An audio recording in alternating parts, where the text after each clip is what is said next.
Hello, blissful beings. Well, I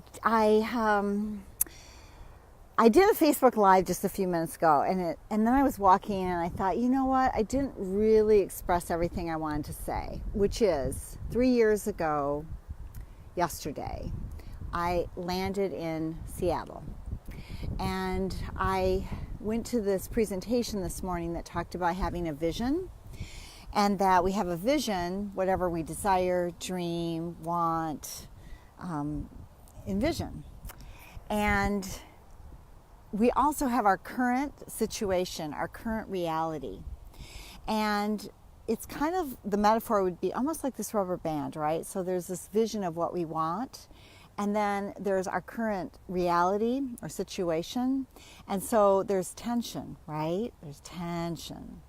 And so what happens a lot is that we either let go of the vision and stay in our current reality or move around a little bit in it.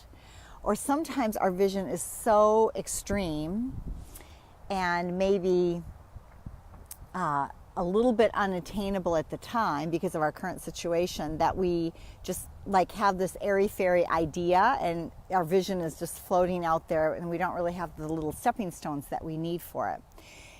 So I was reflecting on this and I thought, you know, part of having a vision is that the current situation that you're in might be really uncomfortable or really where you've outgrown it or you're not satisfied with where you're at or your life or your income or where you're living or maybe even some of the friends that you're still with or, I mean, that's life. Life is just always expanding. And for me, I had just spent 20 years in Michigan, West Michigan.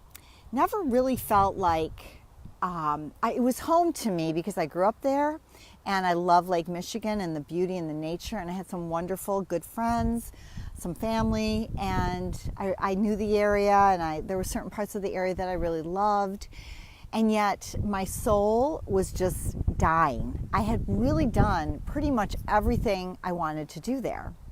So hi, Jeanette. As Jeanette knows. And so I was in this place of like, I wanted more. I felt like I always needed to live in a big city, but I never took the risk and did that. And there were certain circumstances that didn't really merit me moving. And so about 4 years ago, I decided with the help of my sister Anne, who said, you need to expand, you need to do more. And so there began the vision. So the first thing in having the vision was, well, where do I want to live? And I ended up coming up with a list it ended up to be 164 reasons that I wanted to move to Seattle. But first it was just a process of elimination, right? Because I wanted to be by water. I needed large bodies of water because I was so used to that with Lake Michigan. I kind of wanted to stay in the United States. I wasn't ready to venture into another country. I knew that I wanted progressive thinking and consciousness when it came to the environment and things that I cared about. And I wanted a university. I wanted there to be lots of opportunities. I mean, the list kind of kept growing. It's still growing. Great restaurants, lots of things to do, outdoor activities, mountains. I mean, the list goes on and on. So I had this vision.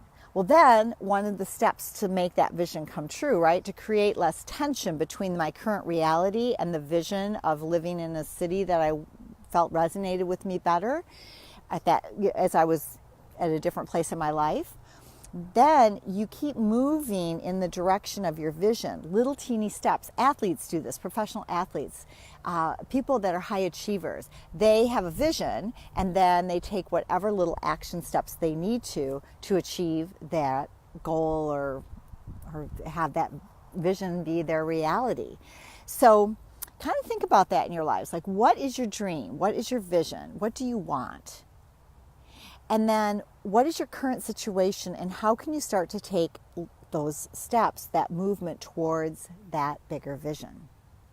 So once I decided about where I wanted to live, then I flew out and I came to Seattle, Portland, Northern California, and I spent a couple of weeks just exploring the area and noticing how I felt, who did I meet, just all those things. And then I went back home to Muskegon and I began the process. Again, little steps, everything from selling my business, selling my house, selling all the belongings in my house, deciding what clothes I no longer wanted to bring, what items I no longer wanted to bring into the next phase of my life. And it was really liberating. It was quite, I was ready, right? I was ready to let it go. So it freed me up to step into new possibilities with my life. And I'm very grateful. There were many times where what didn't feel so easy, but I continued to take those steps until the point where I actually got in the car and said goodbye to everybody. That was a whole nother process of just saying goodbye to a lot of people because I knew I wouldn't be back. And then driving across the country.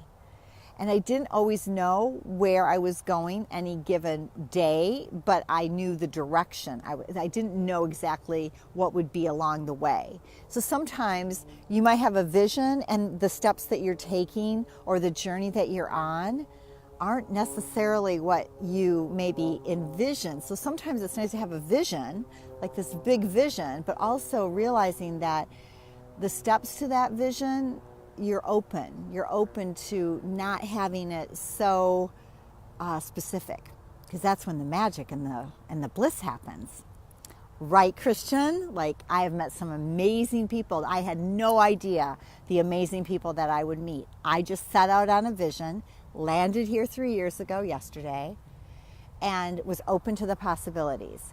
And now I have another vision, and now I'm moving towards that.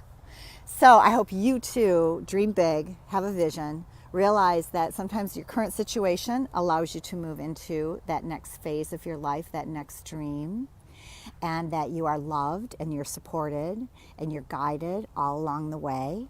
So you can't go wrong, right? It's just, life is an adventure. So have fun with it, and I hope this was inspirational as well.